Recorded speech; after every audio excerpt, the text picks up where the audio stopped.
Good evening, my fellow Americans. It's been 343 days since the virus that has ravaged our nation tragically claimed its first life. On February the 6th in 2020, Patricia Dowd took her last breath at home under the California sun in Santa Clara. She was 57 years old, a beloved wife, mother, daughter, sister. She never knew she had the virus at the time when most folks never heard about the virus. But just like that, she was gone. And almost exactly 1 year later, nearly 400,000 of our fellow Americans have met the same cruel fate. Countless families and friends left behind with unrelenting grief and guilt, anger and frustration. And the emptiness felt by the loss of life is compounded by the loss of our way of life. During this pandemic, millions of Americans, through no fault of their own, have lost the dignity and respect that comes with a job and a paycheck. Millions of Americans never thought they'd be out of work. Many of them never even envisioned the idea, are facing eviction, waiting for hours in their cars to feed their families as they drive up to a food bank. Millions have kept their jobs but have seen their hours and paychecks reduced, barely hanging on as well. That's happening today in the United States of America. Just as in the midst of the dark winter of this pandemic, as cases, hospitalizations, and deaths spike at record levels, there is real pain overwhelming the real economy. One where people rely on paychecks, not their investments, to pay for their bills and their meals and their children's needs. You won't see this pain if your scorecard is how things are going on Wall Street.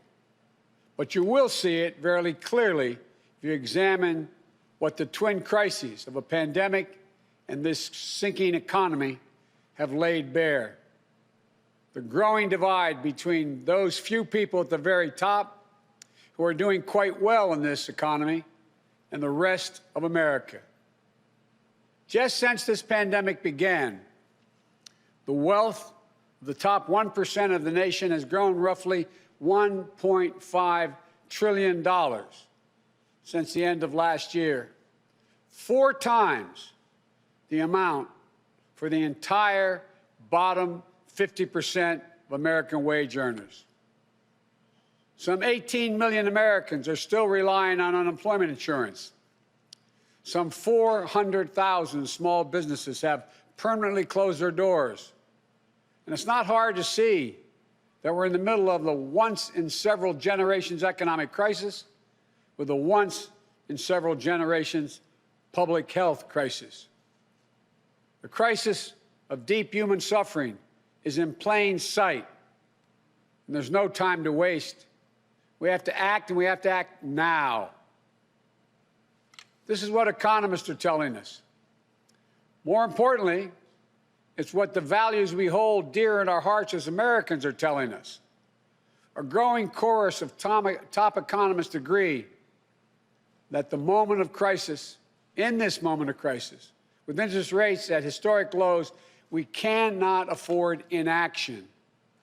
It's not just that smart fiscal investments, including deficit spending, are more urgent than ever.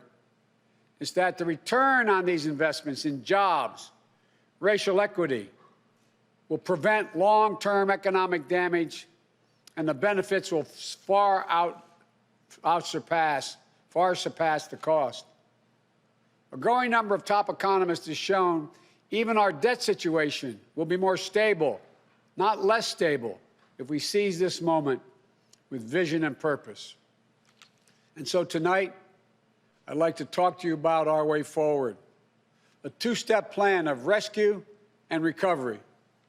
A 2-step plan to build a bridge to the other side of the crisis we face to a better, stronger, more secure America.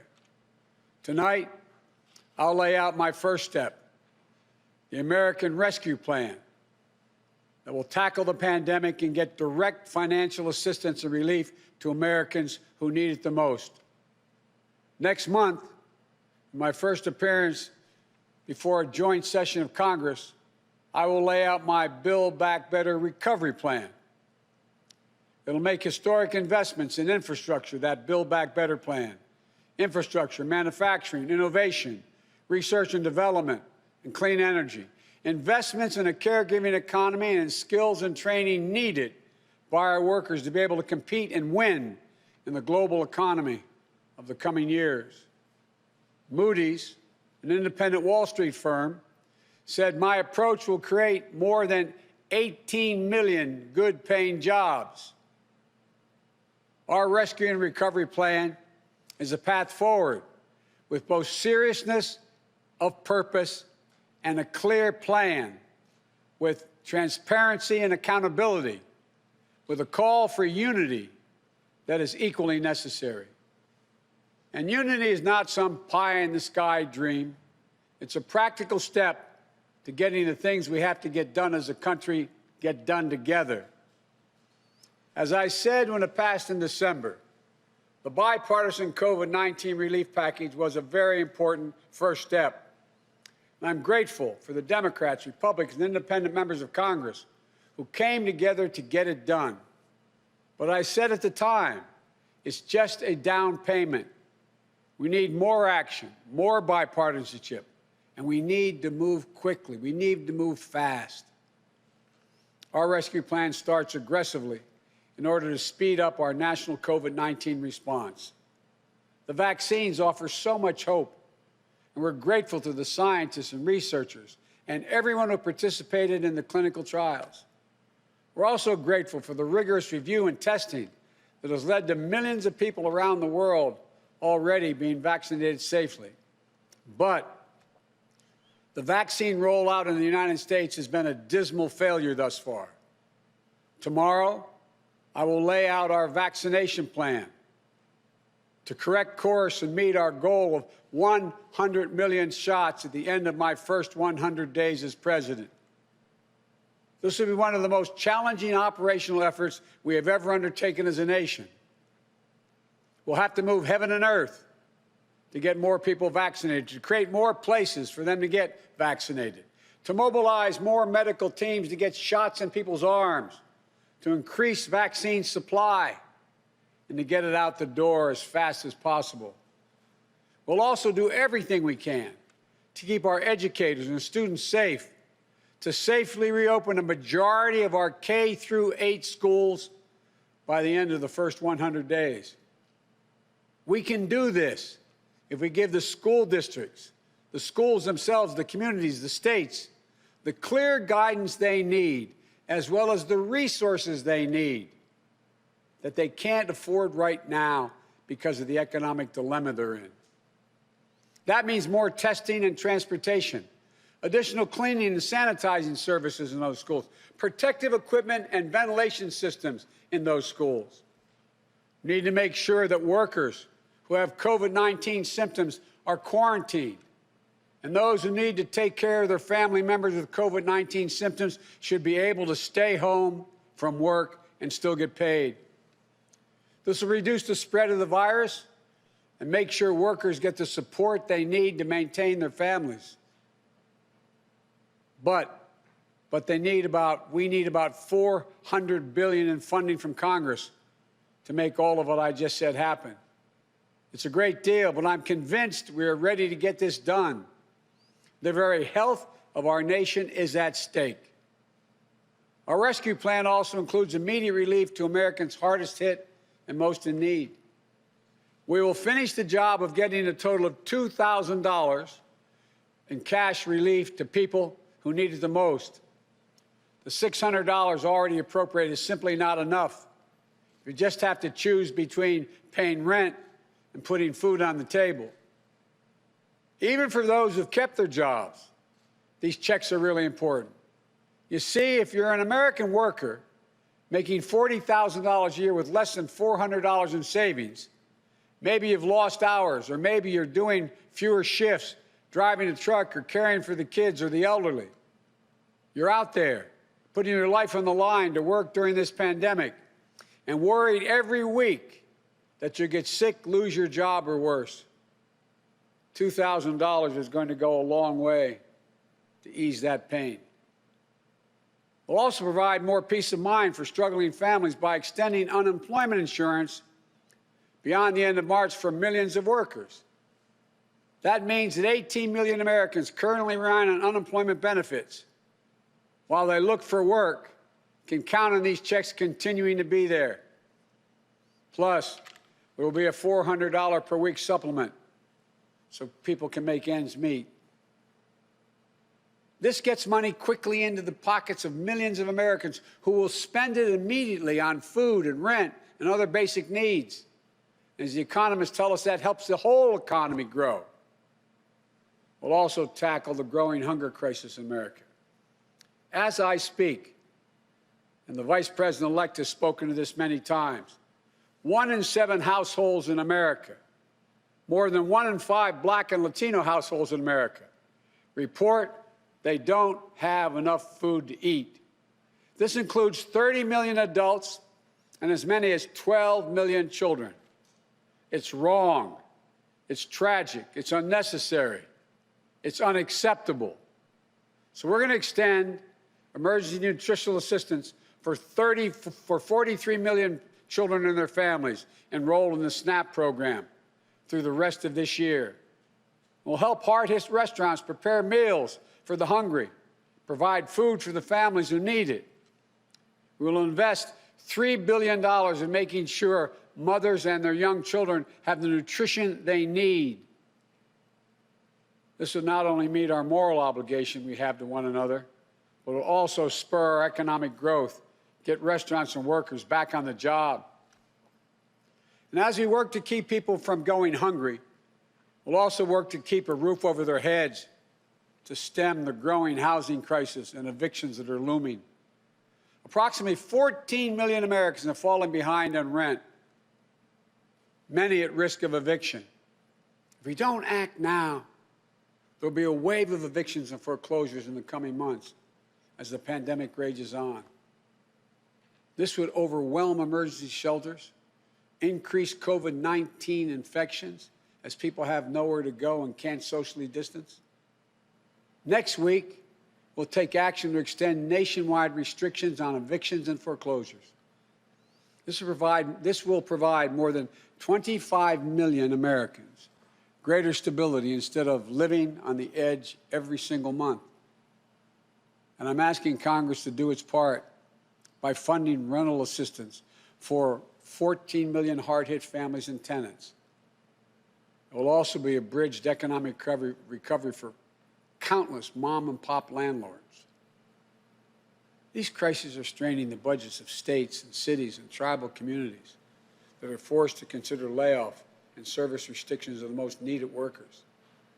It means that people putting their lives at risk are the very people now at risk of losing their jobs. Police officers, firefighters, all first responders, nurses, educators. You know, over the last year alone, over 600,000 educators have lost their jobs in our cities and towns. Our rescue plan will provide emergency funding to keep these essential workers on the job and maintain essential services. It will ensure that vaccines are administered and schools can reopen. Vice President-elect Harris and I have been speaking with county officials, mayors, governors of both parties on a regular basis. We're ready to work with them, help them get the relief they need. Our rescue plan will also help small businesses that are the engines of our economic growth, our economy as a whole, the glue that holds communities together as well. But they're hurting badly. And you realize they account for nearly half of the entire total U.S. workforce. Our rescue plan will provide flexible grants to help those hardest hit small businesses survive the pandemic, and the low-cost capital that will help entrepreneurs of all backgrounds create and maintain jobs, plus provide the essential goods and services that communities depend upon. Last week, I laid out how we'll make sure that our emergency small business relief is distributed swiftly and equitably, unlike the first time around. We're going to focus on small businesses on Main Street. We'll focus on minority-owned small businesses, women-owned small businesses, and finally having equal access to the resources they need to reopen and to rebuild. And we will be responsible with taxpayers' dollars, ensuring accountability that reduces waste and fraud and abuse like we did in the Recovery Act that I administered in our administration.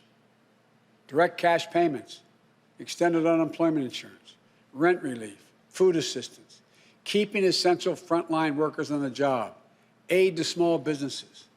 These are the key elements to the American Rescue Plan that would lift 12 million Americans out of poverty and cut child poverty in half.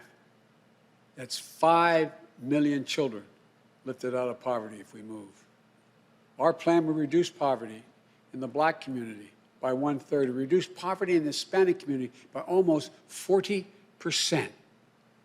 And includes much more, like an increase in the minimum wage to at least $15 an hour. People tell me that's going to be hard to pass. Florida just passed it. As divided as that state is, they just passed it. The rest of the country is ready to move as well. It should be a national minimum wage of $15 an hour. No one working 40 hours a week should live below the poverty line. And that's what it means. If you work for less than $15 an hour and work 40 hours a week, you're living in poverty. It includes access to affordable child care that will enable parents, particularly women, to get back to work. I look forward to working with members of Congress of both parties to move quickly to get the American Rescue Plan to the American people. And then we can move with equal urgency and bipartisanship to my Build Back Better recovery plan that I will call for next month to generate even more economic growth. American manufacturing was the arsenal of democracy in World War II. It will be so again. Imagine a future made in America, all made in America, and all by Americans. We'll use taxpayers' dollars to rebuild America. We'll buy American products, supporting millions of American manufacturing jobs, enhancing our competitive strength in an increasingly competitive world. Imagine historic investments in research and development to sharpen America's innovative edge in markets where global leadership is up for grabs, markets like the battery technology, artificial intelligence, biotechnology, clean energy. Imagine confronting the climate crisis with American jobs and ingenuity leading the world. It's time to stop talking about infrastructure and to finally start building an infrastructure so we can be more competitive. Millions of good-paying jobs that put Americans to work rebuilding our roads, our bridges, our ports, to make them more climate resilient, to make them faster, cheaper, cleaner, to transport American-made goods across our country and around the world. That's how we compete. And imagine millions of jobs in a caregiving economy to ease the financial burden of caring for young children and aged loved ones. Let's make sure our caregivers, mostly women, women of color, immigrants, have the same pay and dignity that they deserve. So we can do these bold, practical things now. You know, I know what I just described does not come cheaply, but failure to do so will cost us dearly. The consensus among leading economists is we simply cannot afford not to do what I'm proposing. Independent, respected institutions from around the world, from the Federal Reserve to the International Monetary Fund, have underscored the urgency. Even Wall Street firms have reinforced the logic. If we invest now boldly, smartly, and with unwavering focus on American workers and families, we will strengthen our economy, reduce inequity, and put our nation's long-term finances on the most sustainable course. And where we're making permanent investments, recurring investments, as I said in the campaign trail, we will pay for them by making sure that everyone pays their fair share, not punishing anybody. We can do it without punishing a single person by closing tax loopholes for companies that ship jobs overseas, or to allow American companies, 90 of them, the top Fortune 500, to pay zero in federal income taxes, asking everyone to pay their fair share at the top so we can make permanent investments to rescue and rebuild America. It's the right thing for our economy. It's the fair thing. It's the decent thing to do. We not only have an economic imperative to act now, I believe we have a moral obligation. In this pandemic, in America, we cannot let people go hungry. We cannot let people get evicted. We cannot watch nurses, educators, and others lose their jobs. We so badly need them. We must act now and act decisively. My fellow Americans, the decisions we make in the next few weeks and months are going to determine whether we thrive in a way that benefits all Americans, or that we stay stuck in a place where those at the top do great, while economic growth for most everyone else is just a spectator sport, and where American prospects dim, not brighten. These investments will determine whether we reassert American leadership and outcompete our competitors in a global economy. We're better equipped to do this than any nation in the world. Or that we watch them catch up and pass us by. Together, I know which path we'll choose. And that includes all Americans, so we can own the 21st century. But even with all these bold steps, it's going to take time to get where we need to be. There will be stumbles, but I will always be honest with you about both the progress we're making and what setbacks we meet. And there will, and here's the deal, the more people we vaccinate, the faster we do it, the sooner we can save lives and put this pandemic behind us and get back to our lives and our loved ones. And the sooner we can rescue and rebuild the American economy, the biggest and most profitable engine in the world. I know it's been nearly a year that tested us beyond measure. For all of you who have lost someone, my heart goes out to you. I know that feeling looking at that empty chair across the table. All of you who've fallen on hard times, I know you can never get back what you lost. But as your president, I know that every day matters and every person matters. From the very first to the nearly 400,000 lost American souls and counting, to the millions of you just looking for a fighting chance in this economy, I promise you, we will not forget you. We understand what you're going through. We will never, ever give up. And we will come back. We'll come back together. Well, we didn't get into all this overnight. We won't get out of it overnight. And we can't do it as a separated and divided nation.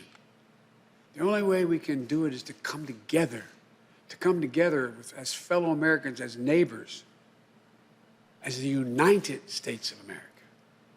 And when we do, there's nothing beyond our capacity. I've said this many times. When America acts as one, there's never been a single thing we've been unable to do, no matter how consequential the issue has been. Out of all the peril of this moment, I want you to know, I give you a word, I see the promise as well. We've seen clearly what we face now. And I remain so optimistic about America. As optimistic as I've ever been. We have everything we need, but the will must be demonstrated. So come Wednesday, we begin a new chapter. The Vice President-elect and I will do our best to meet all the expectations you have for the country and the expectations we have for it. I'm confident. I am truly confident. Together, we can get this done and come out better off than when we went into this crisis. God bless you all, and may God protect our troops.